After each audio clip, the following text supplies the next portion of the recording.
To do the blend door on this truck, I had to take the bottom dash panel out all the way across, pull the glove box out, snap it off these tabs, take this whole ashtray assembly out.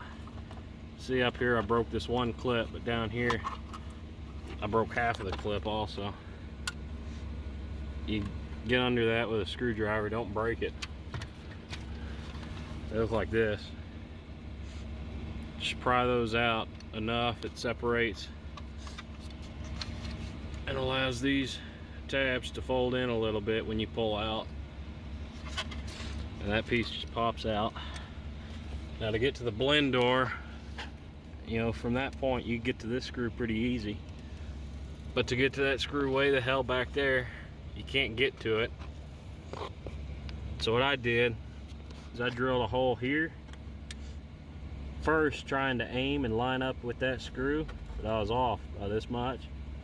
But it worked out, because when I went to put the motor on, I had to turn that shaft a little bit. So I took a screwdriver, stuck it in here, pried up against it and turned it a little bit so the key on the shaft could line up.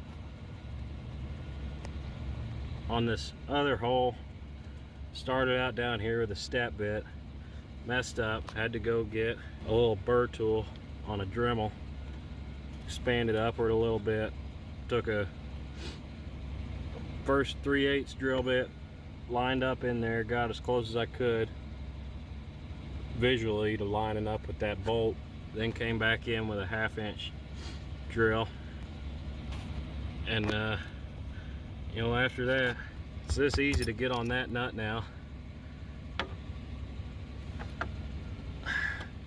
You know, just feed it right through. You're right on it. You just grab your wrench, undo that guy. Like I said, use your screwdriver on that one on the left. This is about how big, how far away from the ends my holes are. And if you're going to drill this one with a step bit, drill it to the top side of my hole, because you'll be able to drill, you'll be able to actually go a little bit flatter going into that support back there, which holds the upper dash down to this bar down to the sides of the truck. You know, you don't have to take the whole dash out. In other videos, comments, people say, you know, just drill a hole straight through the plastic, through the metal, and you can get to it. No one's actually shown how to do that, so hope this helps.